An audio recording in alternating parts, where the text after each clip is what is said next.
Salut à tous, aujourd'hui, on va parler d'un sujet crucial qui peut vraiment faire la différence entre réussite et catastrophe dans votre parcours d'investisseur, les erreurs fiscales à éviter absolument. Avant de commencer, petite confession, moi aussi, j'ai fait pas mal d'erreurs au début.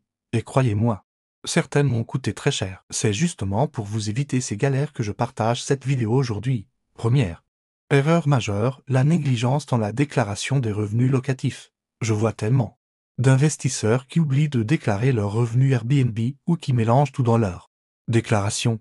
Le fisc adore ça, mais votre compte en banque beaucoup moins. Deuxième erreur, sous-estimer l'impact des plus-values. Vous savez, cette fameuse taxe qui vous tombe dessus quand vous revendez un bien avec profit. J'ai vu des investisseurs perdre des dizaines de milliers d'euros simplement parce qu'ils n'avaient pas anticipé ce coût-là. Troisième point critique, le mauvais choix de structure juridique, SCI et SAS.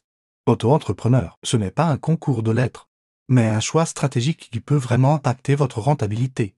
On va voir ensemble comment faire le bon choix selon votre situation. Quatrième erreur, la confusion entre les différents régimes fiscaux. Microbic, régime réel. Flat tax, c'est comme un labyrinthe fiscal où chaque mauvais tournant peut vous coûter cher. Je vais vous donner une boussole pour vous y retrouver. Cinquième point, l'oubli des dates. Limite. Le calendrier fiscal, c'est comme un agenda de ministre si vous ratez une échéance. Les pénalités peuvent être salées. Je vous partage mes astuces pour ne plus jamais être en retard. Sixième erreur, la mauvaise optimisation des charges déductibles. Beaucoup d'investisseurs laissent filer des opportunités légales d'optimisation fiscale. On va voir comment maximiser vos déductions tout en restant dans les clous. Et enfin, la septième erreur.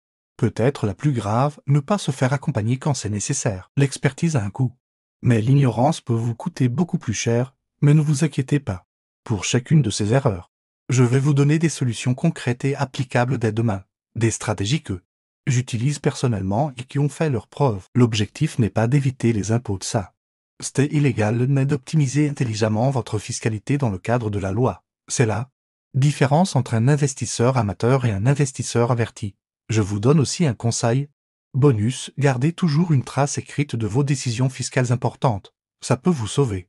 En cas de contrôle fiscal, avant de conclure, j'aimerais insister sur un point, la fiscalité évolue constamment, ce qui est vrai aujourd'hui pourrait changer demain. C'est pourquoi il est crucial de rester informé et de s'adapter.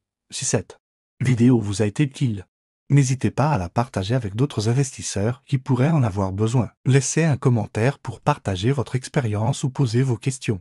J'essaie toujours d'y répondre. N'oubliez pas de vous abonner à Investiflow.fr et d'activer la cloche pour ne manquer aucun de nos prochains conseils sur l'investissement et la gestion de patrimoine. Merci d'avoir regardé jusqu'au bout. Et à très bientôt pour une nouvelle vidéo qui vous aidera à devenir un meilleur investisseur. Prenez soin de vous et de vos investissements.